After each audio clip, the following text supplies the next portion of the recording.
Atenção! Começa agora uma teleaula de língua portuguesa do ensino fundamental. Você vai assistir a teleaula de número 17. Bons estudos!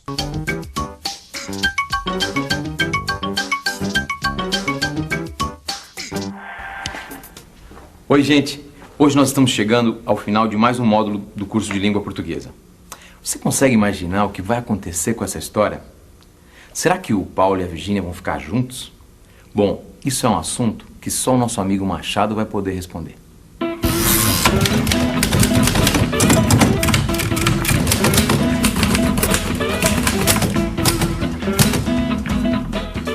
Você está curioso para saber o desfecho dessa história, não está? Mas antes da gente saber o que vai acontecer, vamos dar uma olhada no que já aconteceu. Como eu devo dizer isso? Esta é a história de Paulo e Virgínia. Uma história de amor que começou na fábrica onde os dois trabalham. Paulo observava todos os passos de Virgínia. Sabia quase tudo sobre ela. Mas era na fila para bater cartão, assim que chegava a Virgínia, que seu coração disparava com intensidade total. Não havia dúvidas, ele estava mesmo apaixonado por ela. Paulo trabalhava no setor de pessoal. Virgínia era funcionária do almoxarifado. Ultimamente, Paulo praticamente não conseguia mais se concentrar no trabalho. Seu pensamento sempre acabava nela. Até que um dia, Paulo aproveitou que precisava mandar um memorando para Virgínia e anexou a ele um bilhete pessoal. Muito pessoal. Virgínia achou graça, mas mesmo assim não se dobrou de imediato. Resolveu se divertir um pouquinho e, assim como Paulo, também enviou um bilhete para ele. Só que todo formal. Essa Virgínia é fogo mesmo, viu? Ela até gostou de ter recebido o bilhete do Paulo, mas não conseguiu resistir à brincadeira. Mas o que Virgínia não esperava, e isso foi uma surpresa para todo mundo, é que ela iria ceder aos encantos de Paulo.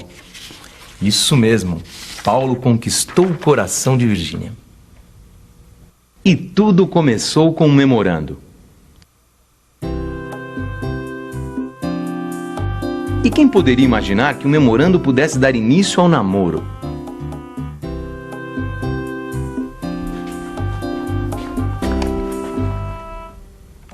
Sempre que se fala em namoro, a gente vai logo pensando em comunicação informal, em linguagem coloquial. Mas depois dessa história, deu para perceber que uma pessoa apaixonada como Paulo aproveita qualquer situação para demonstrar seus sentimentos, até mesmo memorando. Mas nem tudo são flores nessa história. Apesar de Paulo e Virgínia estarem sempre juntos e se entenderem às mil maravilhas, de vez em quando a coisa fica feia por ali e o bicho pega. Mas eu fico todo te olhando, o jeito que ela olha. Quanto tempo vocês ficam? Paulo! Virgínia. Virgínia, espera. Não é nada do que você está pensando. A gente está conversando. Como não é nada? Eu vi muito bem. Eu vi muito bem o que está acontecendo aqui. Eu não quero mais conversar com você. Virgínia. Virgínia.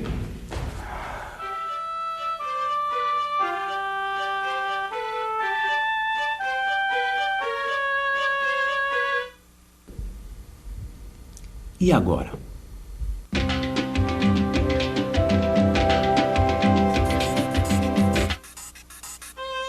E agora mesmo, o que será que o Paulo vai ter que fazer para acabar com esse mal-entendido? Sim, porque ele estava apenas conversando com a colega. Mas Paulo não é de se dobrar assim. Ele pensou e teve uma ideia para limpar a sua barra. Claro. Como é que eu não pensei nisso antes? Se eu conseguir conquistar o coração dela com um bilhete, por que eu não repito a mesma tática para conquistá-la?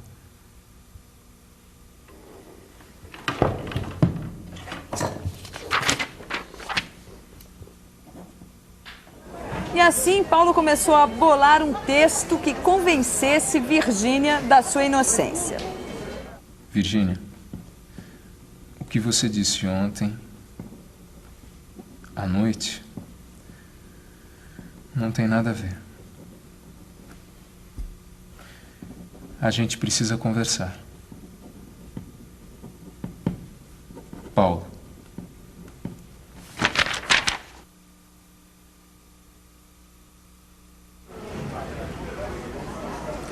Mas será que o tom do bilhete estava correto? Será que daria certo? Paulo pensou bem, refletiu direitinho e sabe a conclusão que ele chegou? Que com um bilhete assim, ela jamais iria responder. Mas Paulo não podia desistir. Se aquele bilhete não servia, certamente deveria existir um outro mais apropriado. Era só pegar na caneta e escrever novamente. Benzinho, não acredite nas intrigas dessa gente. Te amo. Paulo.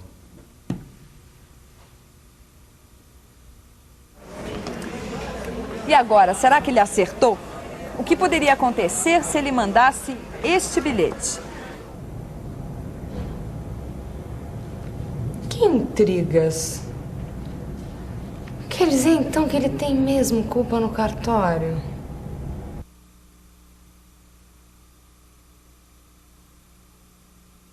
Ainda bem que ele não mandou o bilhete. Vocês viram só a reação que a Virgínia poderia ter? Por causa do jeito que ele escreveu o bilhete, ela ia acabar achando mesmo que ele tinha culpa no cartório. Ainda bem que o Paulo conhecia muito bem a sua amada. Rapidinho esqueceu aquele bilhete e partiu para outro. Meu anjo, eu te adoro mais que tudo. Por favor, não me abandone. Do seu Paulo.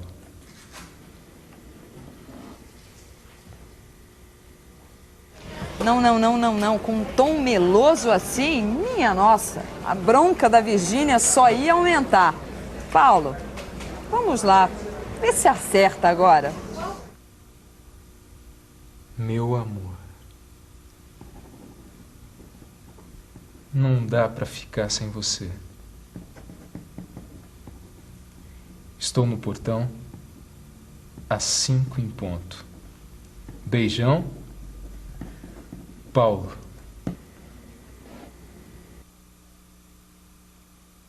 Será que vai dar certo?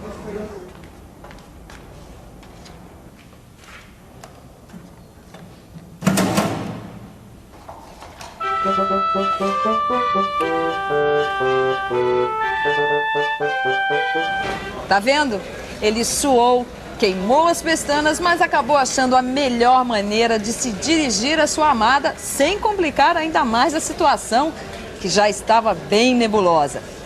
Mas nem todas as situações que envolvem bilhetes são assim tão dramáticas como essa que o nosso amigo atravessou. Quer ver uns exemplos? Vamos imaginar o Marcos, aquele que é amigo do Paulo, lembra? Tendo que transmitir ao seu chefe um recado recebido por telefone. Pode deixar, não, pode deixar. Não tem erro, não. Dou o recado ainda hoje.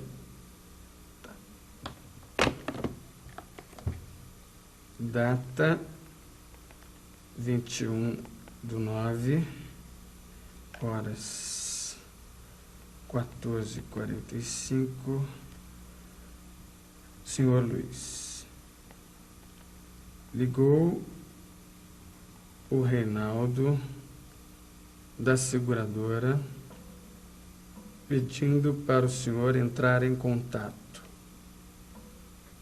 É urgente. Telefone 254-8976.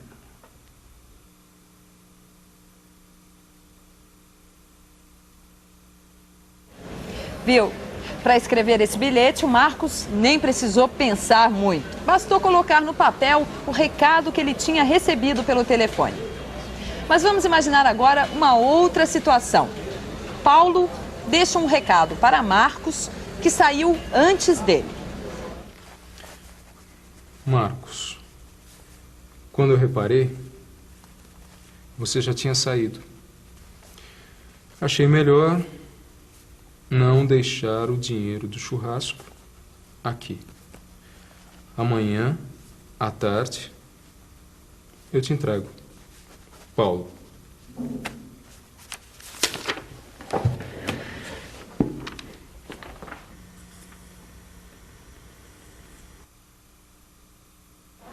Este também foi simples e direto. Mas vamos ver mais uma situação. Agora o chefe do Paulo, o seu Luiz, deixa um bilhete com uma tarefa para ele.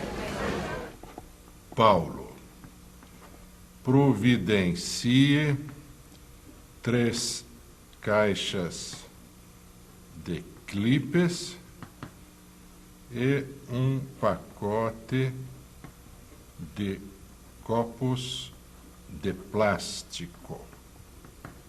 Amanhã, na primeira hora. Luiz.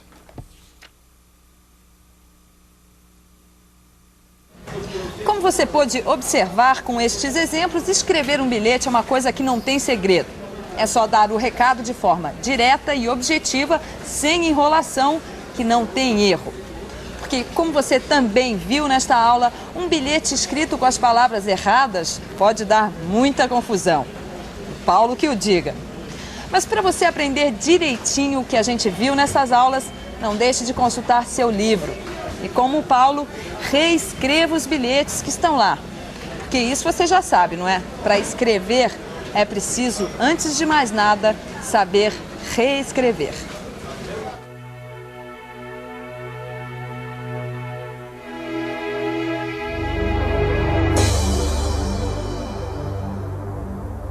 Nestas 3 últimas aulas, nós vimos como Paulo e Virgínia estabeleceram e mantiveram uma relação.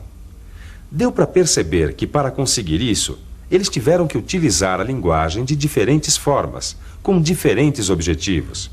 Por isso, Virgínia foi cerimoniosa quando desejava uma aproximação com Paulo, e o seu eu acabou se transformando em nós. Comunicar-se é, muitas vezes, percorrer o caminho mais difícil. A ligação entre o eu e o tu torna-se mais complicada e demorada. Paulo e Virgínia, ao nascerem, herdaram uma língua com a qual produzem atos de interação social e aprenderam a escolher os gestos, as palavras.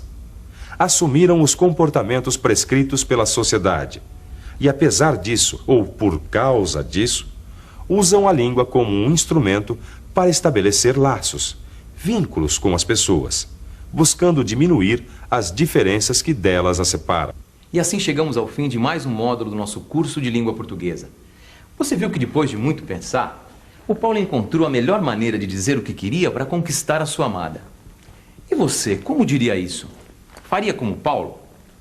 Bom, mas aí já é outra história. E essa só você pode escrever. A gente fica por aqui, mas amanhã tem mais. Até lá!